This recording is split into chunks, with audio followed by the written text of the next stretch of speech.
इमरान खान साहब को अस्पताल में लाया गया। एक मरतबा फिर मैंने आपको पहले बताया था कि ये लेकर आएंगे और जो 25 तारीख का कहा जा रहा है ऐसा नहीं होगा। मैंने आपको ये भी बताया था कि खुफिया रखा जाएगा मालूमात को, वक़्त को, रस्तों को, और फिर इमरान खान साहब को अस्पताल में पहुंचाया जाएगा। एग्जैक्टली वैसा ही हुआ कि 1 महीने के बाद इमरान खान साहब की आंख की ट्रीटमेंट दोबारा करनी थी। मैंने आप 2 दिन पहले बताया था कि अगले 48 से 72 घंटों के अंदर इमरान खान साहब को हर हालत में इन्हें इंजेक्शन लगाना होगा। और अब ये पहले तो आप देख लें कि जो अस्पताल की जानिब से एक प्रेस रिलीज़ जारी की गई है इमरान खान साहब के इलाज के बाद।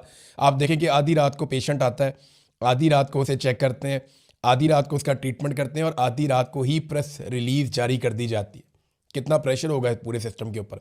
वैसे तो ये प्रेस रिलीज़ पहले से लिखी हुई थी, लेकिन मैं आपको फिर भी बता देता हूँ। वो कहते हैं जी, इमरान अहमद खान न्याजी उम्र 74 साल को 24 फरवरी 2026 को आंखों के इलाज के फॉलोअप की गर्ज से पिम्स अस्पताल लाया गया, जहाँ उन्हें VEGF इंट्रा वर्ट्रियल इंजेक्शन की दूसरी डोज दी गई।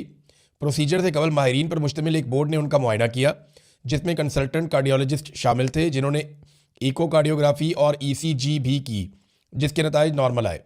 इस दौरान कंसल्टेंट फिजिशियन ने भी इमरान खान का मुआयना किया और इमरान खान को तिब्बी तौर पर स्टेबल पाया।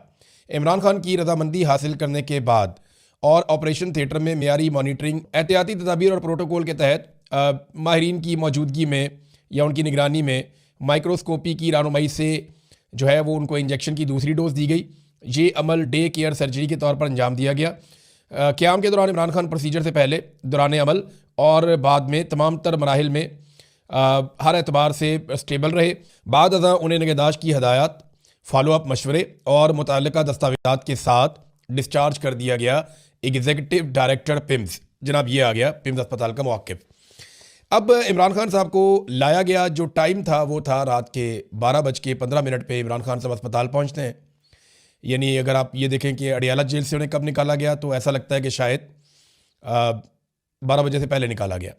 और 12:15 पे इमरान खान साहब गाड़ियों के एक काफ़िले में अस्पताल पहुँचे, पिम्स अस्पताल में।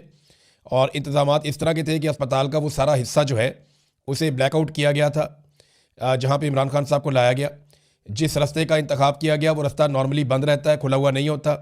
उस रास्ते से इमरान खान साहब को लाया गया और लाने और ले जाने के लिए मुतबादल रास्ते भी रखे गए थे कि अगर खुदा न खास्ता कोई सिचुएशन बनती है तो इमरान खान साहब के लिए दूसरा रास्ता भी। देखें ना, इमरान खान को सिर्फ ख़तरा ये नहीं है, वो एक बहुत बड़ा लीडर है। उसने दुनिया से भी टक्कर ली हुई है, पाकिस्तान की इस्टेब्लिशमेंट से भी ली हुई है। तो इमरान खान को कोई भी नुकसान पहुँचाने की खुदा न खास्ता कोशिश कर सकता है। तो उनके सिक्योरिटी के भी बड़े सीरियस मसाइल हैं। ये 8 से 10 गाड़ियों का काफिला था। इसमें जो मुझे दिखाई दे रहा है ये आर्मर्ड गाड़ियाँ थीं, यानी ये बुलेट प्रूफ गाड़ियाँ थीं, जिनमें कुछ मुझे गाड़ियाँ ऐसा लग रहा है कि वो बुलेट प्रूफ है, जिनमें इमरान खान साहब को लाया गया और लाकर उनकी आंख का जो है वो ऑपरेशन किया गया या उसमें इंजेक्शन लगाया गया। अस्पताल के अंदर इंतजामात ऐसे थे कि अमले की छुट्टी करा दी गई थी और एक पूरा हिस्सा अस्पताल का बंद था। अस्पताल के अंदर दाखिला भी बंद था। कुछ डॉक्टर से रब्ता हुआ तो उन्होंने बताया जनाब कि आज उन्हें काम पे आने से पहले ही मना कर दिया गया था। तो रात के अंधेरे में इमरान खान साहब को लाया गया। इमरान खान साहब का रवैया कैसा था डॉक्टर्स के साथ, इस पे बहुत थोड़ी मालूमात मिली है, लेकिन ये मालूमात मिली है कि वो खासे पुरएतमाद थे और बड़े पुरसकून थे। किसी किस्म की बेचैनी इमरान खान साहब को नहीं थी, बड़े कॉन्फिडेंट थे और उन्होंने अमले से बड़ी मुख्तसर बातचीत की। और एक सोर्स ने ये भी बताया कि ऐसा लगता था कि डॉक्टर मज़ीद बात करना चाहते हैं, लेकिन वहाँ पे माहौल ऐसा नहीं था। देखिए, सारा का सारा अस्पताल तो यरगमाल बना लिया गया था। अस्पताल के जो डॉक्टर हैं, जो अमले के बाकी लोग हैं, उन्हें तो छुट्टी दे दी गई थी। बाकायदा उन्हें अस्पताल की इंतजामिया ने रब्ता करके कह दिया था कि आपने आज नहीं आना। और उनकी जगह पे वहाँ जो लोग ड्यूटी पे थे वो इंटेलिजेंस एजेंसियों के लोग थे और उन्होंने पूरे अस्पताल को जो है वो कंट्रोल किया हुआ था, डॉक्टरों और सर्जन समेत। तो इमरान खान साहब जो है वो उनसे अगर कोई बात करना भी चाहता था तो ऐसी सूरत में कौन बात कर सकता है, वो बात कर नहीं सकता। पाकिस्तान तहरीक इंसाफ को टाइम से पता चल गया था कि इमरान खान साहब को अस्पताल लाया जा रहा है। वो ऐसे कि जिन डॉक्टरों को छुट्टी दी गई उन्होंने फौरी तौर पे अपने मुख्तलिफ ज़राए से रब्ता किया और उन्हें बताया जनाब कि हमें छुट्टी दे दी गई है, आज कुछ होने जा रहा है। और जब उन्होंने आपस में रब्ता किया मुख्तलिफ डॉक्टर्स ने और अमले ने, तो उन सबको कन्फर्म हो गया कि छुट्टी सिर्फ एक को नहीं मिली, सबको मिल गई है और ज़्यादातर लोगों को वहाँ से निकाल दिया गया है। तो ये बात पाकिस्तान तहरीक इंसाफ तक पहुँच गई थी कि इमरान खान साहब को अस्पताल लाया जा रहा है। लेकिन आप देखें ना कि उन्होंने इसके ऊपर किसी किस्म की सियासत नहीं की। यानी एक बात तो आज कंफर्म होगी कि पाकिस्तान तहरीक इंसाफ पर, इमरान खान साहब की फैमिली पर जब ये इल्ज़ाम लगाया जाता है कि ये इमरान खान साहब की सेहत के ऊपर सियासत कर रहे हैं, तो ये इल्ज़ाम अब नहीं लगाया जा सकता। तहरीक इंसाफ को पता भी चल गया, इसके बावजूद तहरीक इंसाफ ने ना कोई कॉल दी, ना कोई वहाँ पे आया, ना उन्होंने किसी किस्म का कोई खलल डाला हुकूमत के काम में, और वो इमरान खान साहब के इलाज के ऊपर सियासत नहीं करना चाहती है, बज़ाहिर अब दिखाई दे रहा है। जो इमरान खान साहब की पार्टी है या उनकी फैमिली है, उनके मुतालबात नहीं माने गए, और मुतालबात ना मानने में जो दो अहम चीज़ें हैं, एक तो ये है कि फैमिली की मौजूदगी नहीं थी जब इमरान खान साहब को इंजेक्शन लगाया गया या उनका इलाज करवाया गया बिम्स अस्पताल से, और ना ही अलशिफा में लेकर गए जहाँ पे इमरान खान साहब की फैमिली मुतालबा कर रही थी। नंबर दो, जो ज़ाती डॉक्टरों की मौजूदगी में कहा गया था कि इमरान खान साहब के अपने डॉक्टर्स भी आए जिनकी मौजूदगी में टेस्ट हों और एग्जामिन किया जाए, अब वो भी ख्वाहिश पूरी नहीं की गई। इमरान खान साहब के कहने के बावजूद, उनका पैगाम भिजवाने के बावजूद ऐसा नहीं किया गया। लगता है कुछ छुपाया जा रहा है। देखिए, इमरान खान साहब की सेहत के हवाले से हमारे पास वही मालूमात हैं जो सरकारी डॉक्टर्स दे रहे हैं। इमरान खान साहब की सेहत के हवाले से हमारे पास वही मालूमात हैं जो पाकिस्तान की हुकूमत और एस्टेब्लिशमेंट दे रही है। इसके बाहर हमारे पास कोई मालूमात नहीं है। हत्ता कि जो वफाकी वज़रा हैं उनको भी जो मालूमात मिलती हैं वो उतनी ही मिलती हैं जितनी मालूमात एजेंसियाँ चाहती हैं कि उनके पास पहुँचे, और जो उन्हें कहा जाता है वो बेचारे वही कह देते हैं। बड़ी मुख्तसर सी इमरान खान साहब से बातचीत हुई, वहाँ पे जो डॉक्टर्स वगैरह मौजूद थे उनके साथ, लेकिन इमरान खान साहब पुरसकून थे। देखिए, अगर इमरान खान साहब बिगड़ जाते ना तो दबाव बढ़ सकता था, लेकिन इमरान खान साहब ने भी अपने इलाज के मामले में किसी किस्म की सियासत नहीं की। इसका मतलब यह है कि इमरान खान साहब बड़ी संजीदगी के साथ अपना इलाज करवा रहे हैं, और वो इस पर सियासत नहीं करना चाहते कि वो बीमार हो गए हैं या उनकी आंख ख़राब हो गई है। यानी नवाज शरीफ बनने का बिल्कुल ही मूड नहीं है इमरान खान साहब का, और वो इसके बारे में जो उनको डील ऑफर की गई वो उसके लिए भी तैयार नहीं है। देखिए, ये वक्त गुजर जाएगा, इमरान खान साहब की आंख के साथ जो भी हुआ वो इस मामले से भी निपट लेंगे। इससे अगर वो निकल जाएंगे इंशाल्लाह, तो उसके बाद इमरान खान भी यहीं पे है और सियासत भी यहीं पे है और एस्टेब्लिशमेंट भी यहीं पे है और ये सियासी जमातें भी यहीं पे हैं। इमरान खान ये फैसला कर चुके हैं कि वो इस निज़ाम को एक मरतबा शिकस्त देंगे। 2024 के इलेक्शन में तो ये शिकस्त हो चुकी है, लेकिन तस्लीम नहीं की गई। अब अवाम के साथ मिलकर वो दोबारा शिकस्त देंगे। आज अब मुलाकात का दिन है। देखें, आज इमरान खान साहब की बहनें मिलने के लिए जाएंगी, फैमिलियों की मुलाकात का दिन है। होता यह है कि इमरान खान साहब की मुलाकात बुशरा बीबी से भी होती है इसी दिन, और बुशरा बीबी से मुलाकात के बाद इमरान खान साहब की मुलाकात उनकी फैमिली से होती है, जबकि बुशरा बीबी की मुलाकात उनकी फैमिली के साथ होती है। लेकिन लंबा अरसा हो गया है इमरान खान साहब की फैमिली की या उनकी पार्टी के लोगों की इमरान खान साहब से मुलाकात नहीं करवाई जा रही, जबकि जो बुशरा बीबी है उनकी फैमिली के साथ मुलाकात होती है। उनकी बेटी और दीगर एक दो लोग मिलने के लिए जाते हैं, तो उनके ज़रिए से सिर्फ खैर खबर इमरान खान साहब की बाहर आती है।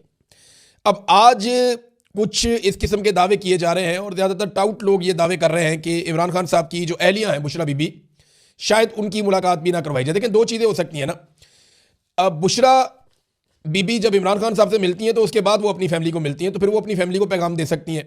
अब दो ऑप्शन हैं, या तो बुशरा बीबी की इमरान खान साहब से मुलाकात ना करवाई जाए और बुशरा बीबी की उनकी फैमिली से मुलाकात करवा दी जाए, तो इसमें बुशरा बीबी के पास कुछ भी नहीं होगा जो वो इमरान खान साहब के बारे में अपनी फैमिली को बताएं। नंबर दो, बुशरा बीबी की इमरान खान साहब से मुलाकात करवा दी जाए और बुशरा बीबी की उनकी फैमिली से मुलाकात रोक दी जाए, तो इस सिलसिले में भी इमरान खान साहब का पैगाम बाहर नहीं आ सकता। अब देखना यह है कि ये निज़ाम किस हद तक गिरता है। वैसे उसूल और कानून तो ये कहता है कि इमरान खान साहब की मुलाकात उनकी बहनों के साथ करवाई जाए और बुशरा बीबी की मुलाकात उनकी फैमिली के साथ करवाई जाए, और कानून तो ये भी कहता है कि इनके मुकदमात लगाए जाए। बेगुनाह इन लोगों को कैद किया हुआ, ऐसी कोई चीज़ इन्होंने की नहीं है। तो शखाना से जब से पाकिस्तान बना तब से लेकर लोग अब तक तोहफे खरीदते आए, इन्होंने कोई अनोखे नहीं खरीद लिए। शादी करने का मुकदमा इन पर डाल दिया कि इन्होंने आपस में शादी क्यों की है। बड़ी अजीब अजीब चीज़ें इनके साथ की गई हैं जो बहुत ही नामुनासिब है। तो अगर उसूल हो इस मुल्क के अंदर, कानून हो, तो ये छूट के कब से बाहर आ जाए। अब इमरान खान साहब वाली जो आंख की बीमारी है, इस मामले पे पाकिस्तान तहरीक इंसाफ के साथ अगर सबसे बुरा किसी के साथ हुआ है ना, देखिए ऐसा लगता था कि हुकूमत के साथ बहुत बुरा होगा, और मेरे पास ये इन्फॉर्मेशन है। मैं आपको डायरेक्ट ये इन्फॉर्मेशन देता हूँ कि जिस वक्त इमरान खान साहब की आंख का इशू बना, तो मुझे मेरे कुछ दोस्तों ने रब्ता करके बताया कि एस्टेब्लिशमेंट के अंदर बड़ी बेचैनी पैदा हो गई थी, और वो बहुत परेशान हो गए थे कि ये मामला बाहर निकल आया, पता नहीं क्या रद्द-ए-अमल आएगा। और उन्हें उस वक्त लगता था कि कहीं बांग्लादेशी ना हो जाए पाकिस्तान में। एस्टेब्लिशमेंट डरी हुई थी, बहुत सारे ऑफिसर जो बड़े तगड़े अपने आप को समझते हैं उनकी हवा निकली हुई थी, और फिर उन्होंने फौरी तौर पे पाकिस्तान तहरीक इंसाफ से राब्ते किए, मिन्नतें तरले किए, उन्होंने मोहसिन नकवी को बीच में डाला, अयाज सादिक को बीच में डाला, और पाकिस्तान तहरीक इंसाफ उनके ट्रैप में आ गई। तहरीक इंसाफ ने इनडोर एहतजाज किया और आवाम को कॉल नहीं दी। अच्छा, तहरीक इंसाफ को भी ये लगता था, उनसे अगर आप ऑफ द रिकॉर्ड बात करें तो वो कहते हैं जी हम कॉल देते तो कितने बंदे निकलाते, हमारी ग्राउंड पे तैयारी नहीं थी, क्योंकि ग्राउंड पे तैयारी तो की नहीं हुई थी, तो ये कॉल कैसे देते। तो 2-3 दिन जब मिल गए एस्टेब्लिशमेंट को और उन्होंने देख लिया कि पाकिस्तान तहरीक इंसाफ कुछ भी नहीं कर पा रही, तो उनका कॉन्फिडेंस बढ़ गया, और फिर उन्होंने क्या किया, वही जो वो हमेशा करते चले आए, उन्होंने धोखा दिया। और धोखा देकर पीटीआई को भी फारिग कर दिया और पीटीआई डिस्क्रेडिट भी हो गई अपने कारकुनों की नज़रों में। जो मोमेंटम एक सुहेल अफरीदी ने बनाया हुआ था, अब वो मोमेंटम भी काफ़ी बिगड़ गया। अब सुहेल अफरीदी साहब और उनके साथियों के लिए एक बड़ा इम्तिहान खड़ा हो गया है। उन्हें एक मुकम्मल प्लान देना पड़ेगा। उन्होंने ये ऐलान तो कर दिया है कि वो इमरान खान रिहाई अमन फोर्स बनाएंगे, लेकिन ये अमन फोर्स कैसे काम करेगी, इमरान खान साहब को कैसे रिहा करवाया जाएगा और किस तरीके से ये आगे बढ़ेगी, नौजवान इसमें कैसे तैयारी करेंगे। क्योंकि सुहेल अफरीदी ने एक दिन पहले भी कल कहा कि हमें तैयारी करनी पड़ेगी, हमें बड़ी लड़ाई लड़नी है। सुहेल अफरीदी ने बार बार कहा कि हमारी लड़ाई मिलिट्री एस्टेब्लिशमेंट के साथ है। देखिए, बंदूकों के साथ तो आप एस्टेब्लिशमेंट के साथ नहीं लड़ सकते, लड़ना भी नहीं चाहिए और ना वो लड़ना चाहेंगे। हत्ता के 2-3 दफ़ा उन्होंने कत्लेआम कर दिया आसिम मुनीर साहब जब से आए हैं, आर्मी चीफ बने। लेकिन मुझे नहीं लगता कि ये लड़ाई पाकिस्तान के हक में होगी कि अवाम और फौज आमने सामने आकर एक दूसरे पे गोलियां चला रहे हो। ये नामुनासिब है और ये पाकिस्तान तहरीक इंसाफ करेगी भी नहीं। एक पॉलिटिकल पार्टी, एक पुरअमन पॉलिटिकल पार्टी है वो, ना इन्होंने माजी में कभी कुछ ऐसा किया और ना मुझे लगता कि आइंदा करेंगे। तो तहरीक इंसाफ ऐसा करेगी भी नहीं, पॉलिटिकल पार्टी है, ना माजी में इन्होंने कभी ऐसा किया और ना मुस्तकबिल में कभी ऐसा करेंगे। हाँ, ये है कि इन्हें एक प्लान देना पड़ेगा, बताना पड़ेगा नौजवानों को खुलकर कि ये अभी हाल ही में नाकाम क्यों हुए, वजूहात क्या थी और अब इनके पास नया प्लान क्या है और उस पर अमल दरामद कैसे करना है। सुप्रीम कोर्ट ऑफ पाकिस्तान के बाहर एक इन्होंने धरना देने का फैसला किया कि रोजाना की बुनियाद पर धरना दिया जाएगा। उससे क्या फर्क पड़ेगा? इन जजों को कोई फर्क नहीं पड़ता। ये जज मेरिट के ऊपर आए ही नहीं। जिन जजों को फर्क पड़ता था वो इस्तीफे देकर घरों को चले गए हैं। यानी जो बड़े बड़े जजेस थे, जिनके बड़े बड़े नाम थे, वो इस्तीफे देकर अपने घरों को चले गए हैं। जो जजेस जहां बैठे हुए हैं उन्हें तो कोई फर्क नहीं पड़ता, जिनके पास इस वक्त ताकत है, जिनके पास इस वक्त इख्तियार है, जो दोनों अदालतों को, चाहे वो आईनी अदालत है चाहे वो सुप्रीम कोर्ट ऑफ पाकिस्तान है, जो उन्हें कंट्रोल करते हैं, तो उनके पास तो इख्तियार भी कोई नहीं है इस वक्त। यानी वो तो एस्टेब्लिशमेंट के ऐसा लगता है कि इशारों पर चल रहे हैं। और सुप्रीम कोर्ट के बाहर धरना देने से नहीं, अगर वकला खड़े हो जाए और वकला अपनी जिम्मेदारी संभाल लें कि उन्होंने इमरान खान साहब के केसेस लगवाने हैं और इंसाफ लेना है, तो फिर कुछ हो सकता है। देखिए, वकील इमरान खान के नाम के ऊपर कोई ना कोई ग्रुप वोट ले रहा होता है हर वक्त, लेकिन वो इलेक्शन के बाद बिल्कुल इमरान खान को भूल जाते हैं। इमरान खान साहब के केसेस तक नहीं लगा पा रहे। अगर आप वकीलों के अंदर ये इलेक्शन करवा देना कि नवाज शरीफ या इमरान खान, तो मेरे ख्याल में वकीलों में भी 70-80% वोट लेकर इमरान खान जीत जाएंगे। जरदारी को, नवाज शरीफ को, सबको शिकस्त दे देंगे। लेकिन दूसरी तरफ अगर आप देखें कि क्या वकील इमरान खान साहब के लिए खड़े होते हैं, तो अफसोस की बात यह है कि नहीं खड़े होते और उन्होंने अपनी जिम्मेदारी अदा नहीं की। अगर वो ये करते तो ये हो जाता कि इमरान खान साहब के कम से कम केसेस लगवाने में वो कामयाब हो जाते। नाज़रीन, ये तो थी पाकिस्तान की सूरत हाल। अब आ जाए ज़रा थोड़ा सा, 1-2 खबरें मेरे पास इंटरनेशनल है, मैं आपके सामने रख देता हूँ। देखिए, अमरीकी सफ़ीर ने इसराइल के हवाले से जो एक स्टेटमेंट दिया है कि ग्रेटर इसराइल बनाया जाएगा और ये बनना चाहिए, इस स्टेटमेंट ने बोर्ड ऑफ पीस के बकिए उधेड़ दिए हैं। देखिए, बोर्ड ऑफ पीस तो इसलिए बना था ना कि इस खित्ते में पीस आएगा, अमन आएगा। अब अमरीकी सफ़ीर जो इसराइल के अंदर तैनात है, वो एक स्टेटमेंट देते हैं कि वो ग्रेटर इसराइल बनाना चाहते हैं और एक्सपेंशन होगी इसराइल की और बहुत सारे मुल्कों की ज़मीनें इसराइल के अंदर आ जाएंगी। बहुत सारा समुंदर और इलाके का कंट्रोल इसराइल के पास चला जाएगा। अब जब इस किस्म का स्टेटमेंट आ गया उनकी जानिब से, तो ट्रंप इंतज़ामिया को उन्हें रोकना चाहिए था या उन्हें शटअप कॉल देनी चाहिए थी। लेकिन ट्रंप इंतज़ामिया की खामोशी जो है वो ये जाहिर कर रही है कि शायद उनकी इस मामले पर रजामंदी है। अब इस स्टेटमेंट के बाद ना तो सफ़ीर को हटाया गया, ना ही उसके बयान की मजम्मत या तरदीद की गई और ना ही सफ़ीर को शटअप कॉल दी गई। तो ऐसे में जो अरब ममालिक हैं उनके अंदर एक बेचैनी पैदा हुई है कि ये तो प्लान कोई और है और बोर्ड ऑफ पीस जो है वो फिर बोर्ड ऑफ पीस नहीं रहता है। ऐसे में बोर्ड ऑफ पीस जो है वो मुतनाज़ा होता चला जा रहा है और आने वाले दिनों में ऐसा लगता है कि मज़ीद मुतनाज़े भी हो जाएगा। देखिए, अगर तो ये गज़ा में अमन के लिए बना है तो फिर इन्हें बात करनी पड़ेगी हमास के साथ, इन्हें बात करनी पड़ेगी फ़लस्तीनियों के साथ, फ़लस्तीनियों को एक अलग रियासत देनी पड़ेगी जो उनका हक है, और जब उन्हें अपना हक मिल जाएगा तो सूरत हाल नॉर्मलाइज होना शुरू हो जाएगी। लेकिन यहाँ पे बात हो रही है ग्रेटर इसराइल की, और इसराइल की ये ख्वाहिश है और वो ये कहते हैं कि हमारा ये हक है कि जो हमारी एक बड़ी रियासत हुआ करती थी माजी में कई सदियाँ पहले, वो रियासत वापस बन जाए। तो उनका नुक्ता नज़र ये है, जबकि अरब ममालिक के अंदर एक बेचैनी पैदा हो गई है। सऊदी अरब ने उसके ऊपर बड़ा सख्त रिएक्शन भी दिया है। नाज़रीन, ईरान के ऊपर ऐसा लगता है कि हमला किसी वक्त भी हो सकता है। ईरान के आसपास अमेरिका ने बहुत ताकत जमा कर ली है। उसके बहरी बेड़े जो है वो बहुत तेज़ी से इस खित्ते की तरफ बढ़ रहे हैं, कुछ पहुंच गए हैं, कुछ आ रहे हैं। उसने जितनी भी उसकी यहाँ पे आसपास फौजी अड्डे हैं अमेरिका के, उन्होंने वहाँ पे अपने हथियार और अपनी ताकत को बढ़ाना शुरू कर दिया है। ये बहुत इंपॉर्टेंट है। देखिए, अभी शहबाज शरीफ ने कहा कि साउथ एशिया के लिए डोनाल्ड ट्रंप एक सेवियर है और साउथ एशिया में डोनाल्ड ट्रंप ऐसा लगता है कि एक जंग छेड़ने जा रहे हैं। और ये बात आप अपने जहन में रखें कि ईरान के अंदर एक मरतबा फिर मुजाहरे शुरू हो गए। जितनी ताकतें ईरान में रजीम चेंज करवाना चाहती हैं, चाहे वो कुर्दों का इत्तेहाद हो, चाहे वो तलबा की तंजीमें हों, चाहे वो मौजूदा रजीम के ख़िलाफ़ लोग हों, चाहे रज़ा पहलवी हों, ये सारे एक साथ एक्टिवेट हो गए हैं और एहतजाज शुरू कर दिया है और ज़ोर लगाना शुरू कर दिया है और इस उम्मीद में है कि डोनाल्ड ट्रंप इनकी मदद करेगा। ईरान के अंदर एक मोबाइल फ़ोन कंपनी जो है उसका सिस्टम हैक हो गया और उसके ऊपर डोनाल्ड ट्रंप की तरफ से एक पैगाम भी जारी हो गया कि जनाब डोनाल्ड ट्रंप करके दिखाएगा।